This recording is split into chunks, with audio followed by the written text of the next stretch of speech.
Bugun Rossiya Premyer Ligasining ikkita qiziq o'yinini tahlilini ko'ramiz. Fakil Orenburg, Ahmad Rostov. Qisqacha sizlarga mana shu o'yinlarning tahlilini tushuntirib berishga harakat qilaman. Demak, har doim aytaman, Telegram kanalimizda shunga o'xshash o'yinlarni, tahlillarni va statistikalarni ko'rib olishinglar mumkin. Ссылка opsiyasida o'tib qiziq ko'rsangiz bo'ladi. Fakil Orenburgga qarshi o'ynaydi. Ikkala jamoa ham o'yinni ehtiyotkorona boshlashi kutilmoqda. Mana shu bahsda ikkalasi ham yopiqroq, nisbatan ehtiyotkorona futbol qiladi. Misol uchun Fakil o'z maydonida o'ynashni misol uchun hisobga oladigan bo'lsak, umuman olganda Fakildan ham yaxshigina umid kutib turibman endi hujumlarda, lekin baribir Fakillar ozgina yopiqroq o'yin qiladi. Orenburgda ham xuddi shunaqa. Orenburg nisbatan harakat qiladi, vaziyatlar yaratishga Fakilga qaraganda, ya'ni ochiq zonalar bo'lsa qarshi hujumga o'tib ko'radi.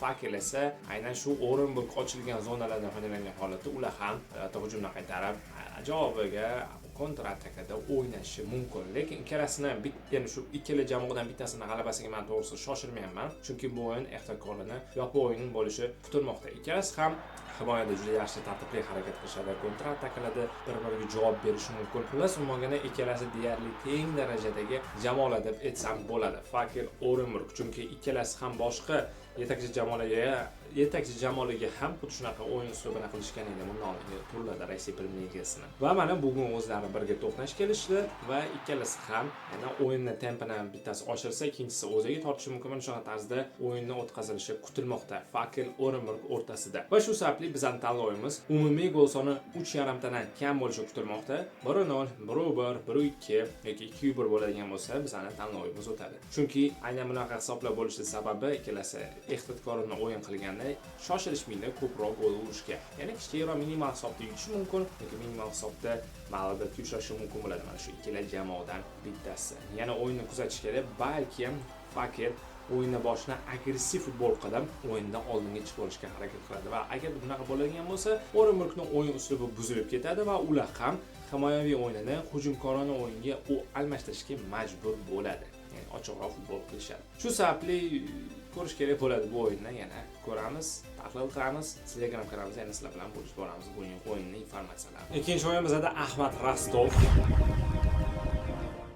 Ahmad o'z maydonida Rostov jamoasidan qabul qiladi va bu o'yinda albatta Rostov nisbatan ustunlikka ega va Ahmadga anchagina qiyin bo'lishi mumkin. Ular majburan harakat qiladi himoyalanishga o'yinni boshlaridanoq, chunki Rostov o'yinni boshlaridanoq tashabbusni o'z qo'liga olishga harakat qilib ko'rishadi, gollar urib. Lekin bu o'yinda men shaxsan Rostov g'alabasiga shoshilmagan bo'lardim. Shunchaki Rostov bu o'yinda mag'lubiyatga uchrashi kerak emas.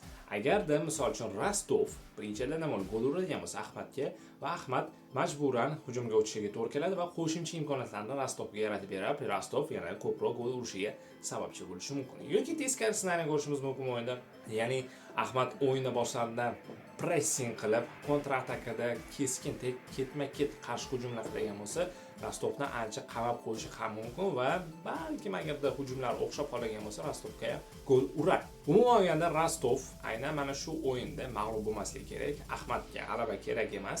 Shunchaki Rostov aynan hozir aytadigan minimal hisoblarimda gol uradigan bo'lsa, ya'ni mana shu minimal hisoblarni ushlasa, Rostov uchun bizning tanlovimiz ishlaydi. Ya'ni umumiy gol soni 1.5 tadan ko'p.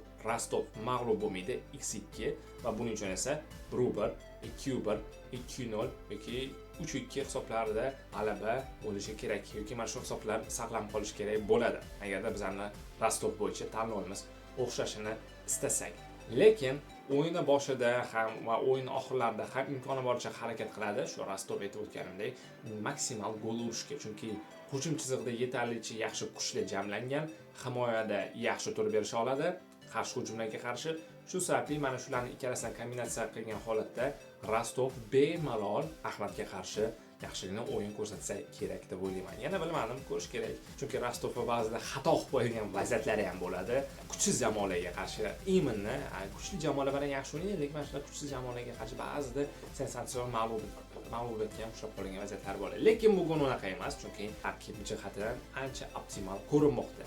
Yana ko'ramiz va kuzatamiz. O'yinni shunchaki ko'rish kerak. Bu aytayotgan variantlarimiz 100% ishlaydi. Biz hech qachon garantiya bermaymiz. Shunchaki jamoalarning oxirgi formalari va statistikalarga qarab, aynan mana shunaqa prognozlarga kelamiz. O'ylaymanki, bu sizlarga yoqyapti. Shunchaki qo'llab-quvvatlanglar. Demak, yakuniy ekspressdan shu joyda bitta ko'rib oladigan bo'lsak, bu joyda Fakel Orenburg o'rtasida umumiy gol soni 3,5 tadan kam bo'lsa, Rostov albatta bu joyda o'zini raqibi Ahmadga qarshi o'ynagan bo'lsa, Rostov mag'lubiyatga uchramaydi. X2 va umumiy gol soni 1,5 tadan ko'p bo'lishi kutilmoqda. Shunga kuzatamiz o'yinlarni. Telegram kanalimizda shunga o'xshash o'yinlarning tahlillarni, statistikalarni birinchidan bo'lib ko'rishingiz mumkin. Svej informatsiyalar hammasi shu yerda. Silka esa opsiyada. Video yoqqan bo'lsa like bosishni esdan chiqmasin, bizani kuzatib boring.